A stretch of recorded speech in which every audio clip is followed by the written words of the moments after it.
It is TexAgs Rewind presented by our good friends there at Yeti. And I've noticed something happening on the show that I'm a little worried about. You know, Billy sometimes picks his little wars with me, but I've noticed a different one. Whenever Luke's on the show, and tell me if you see this, Nick doesn't talk as much, and I don't know how he's taking it. I don't know if I've noticed On a day that. like today, pretty good, because I was busy. I appreciate that. I don't know if he appreciates it. I think there's a little anger there. No? Luke knows that I am not jealous of him whatsoever. I agree with y'all. I think he's a fast up-and-comer, and I think he's going to be playing a big part for us coming up here in the fall. What I love about that, it was like Nick was having a interview for a job, like, and telling like the good, like it wasn't like two guys chatting. It was like he was talking to like the guy who was about to interview him. You can say something now. Well, I love Nick. Well, did you ever think about maybe it's what you've been saying that's made him feel differently? You've been getting on him a lot lately. Way to turn the tables there, Luke. I don't know if you've noticed, I haven't gotten on him in a week. This is the first time. Oh, Like Nick, I've been very nice for a week. Yeah, it's been more so directed at Luke. Yeah. It was me, then Luke. Yeah. So. And by the way, that's why I told him not to engage earlier today. Just Luke, let me teach you take something. the high road. let me teach you something real quick. This is the truth. Even though I've turned over a new leaf, I'm not mean. You'll know when I'm mean. You'll you've seen the video of SEC Mike. You've seen it, which is always so nice because who was on the show today? SEC Mike's good friend, cousin Shane. Apparently his real cousin. Wait, actually? He said we're family. Yeah, he did say that. I was transcribing something else, but that's awesome. Do you know who Uncle Fester is? That's made up. Nick, you know. No, he's not made up. Thank you. He's actually on. He's a real person. Here. Yeah, legit, like for reals, like Wikipedia page and all. Wow. Uncle Fester. All right, so we had cousin Shane on the show. Nothing to do with Uncle Fester. We had Charean Williams on the show. Probably has a wiki page because she's a Hall of Famer. She was good. Yeah, she was incredible. Okay. I forgot you like our guests. You treat them like Aggie athletes. You love them all. Yeah. Adam Rittenberg. Nick, what'd you think? Good. He wasn't afraid to speak. It seemed like he was a little kind of apprehensive to say anything about A&M, but it was founded. He had his reasons. He didn't say a record, but his voice to me, and I'm a decoder of voices, screamed to me 8-4, 9-3. Yeah, that's what I heard. Which, by the way, I think is okay, because there's so many. You don't have to agree with me. You're just like everything I say. You're just. I'm a bobblehead today.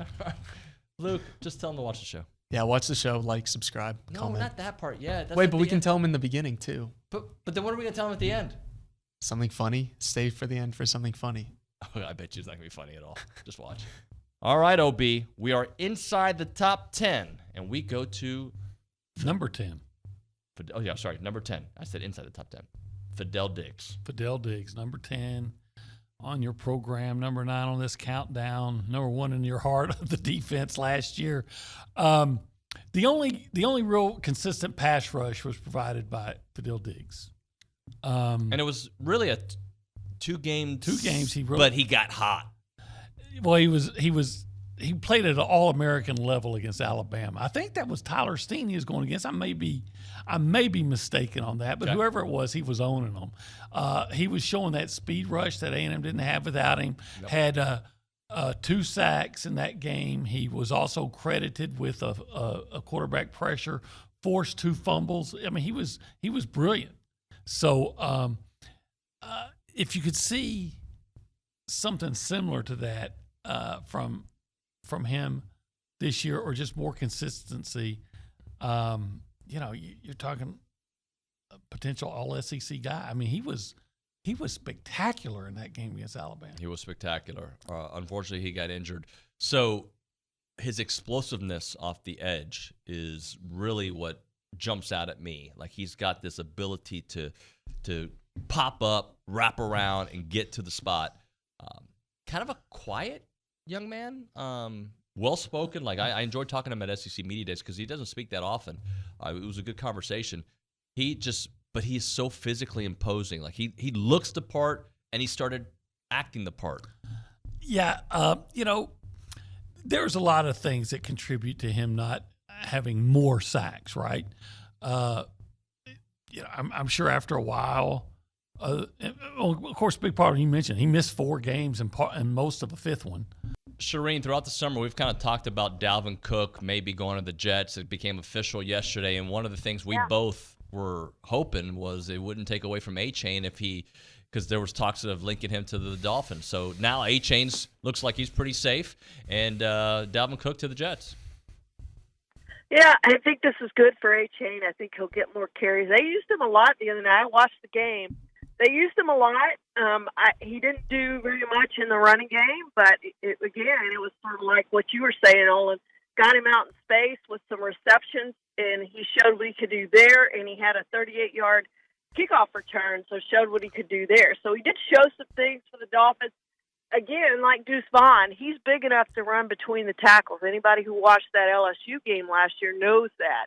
And I think the Dolphins have seen that. So, yeah, I think this is really good news for A-Chain, who, by the way, has changed the spelling of his first name, and I didn't realize that until last week. But I digress.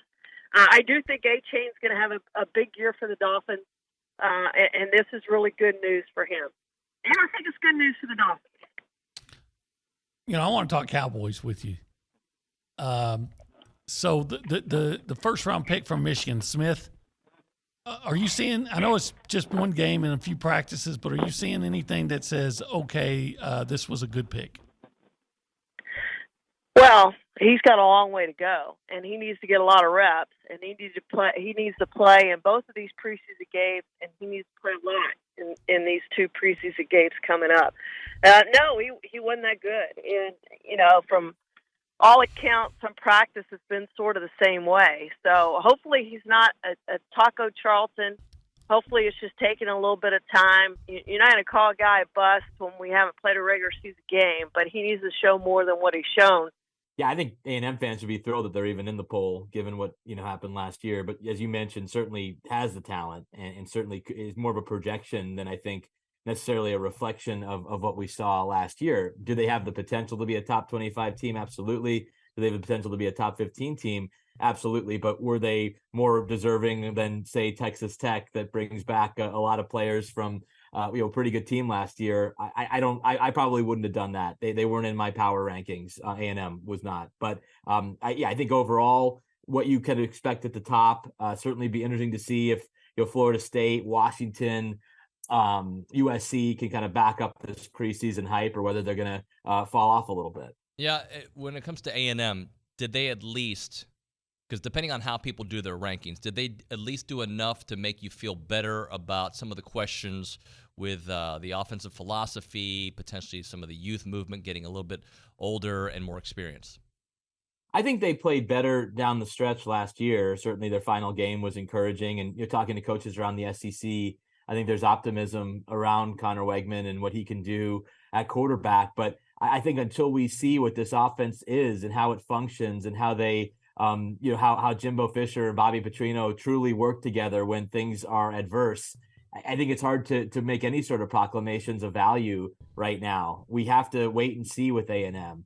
They have a fairly easy opening stretch. Can they take advantage of that? Gain some confidence, but as there's going to be moments where things don't go well for them, just like that's the case for every team. How do they respond in that moment? How do their players respond? But I think the real intrigue, at least away from College Station, is how do their coaches respond? And can they be positive in terms of getting things on track? Or, as several coaches have told me in the conference, it's just going to explode, and it'll be fun for the rest of us, but certainly not fun for A&M or its fans. Shane, what about the future SEC teams, Texas and Oklahoma? Are you as high on Texas as most of the national media is? And Oklahoma, do they bounce back from what was a terrible 2022? Texas. I can't believe we're talking about Texas on this show. I will say this, Oklahoma, I think they're going to be mid pack right now. Mm-hmm. They're going to have a lot of work to do to be SEC ready. And you know how it is when you guys came over here and I watched that Johnny Manziel documentary and a lot of people talk about that Florida game, but I think that was an eye opener. It's different in this conference, and it finally started recruiting toward that. And you guys are set, but Texas, I think, is a little bit further ahead, but just to pencil them in as a top 25 team is just a lazy take. I think the reason they're so high now is because the path a potential college football playoff is easier for them than it is, let's say Texas A&M. So, yeah, I'm really going to be. I can't wait to see the Alabama game because I think Bama, got punched in the mouth last year.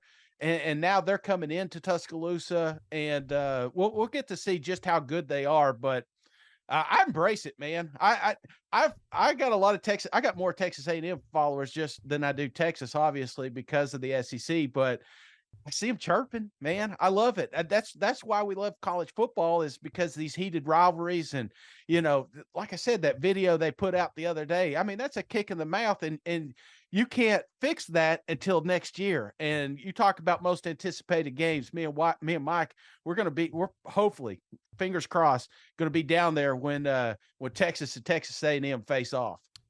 End the show. Okay. And 3, 2, 1. You know what to do. Like, comment, subscribe, share.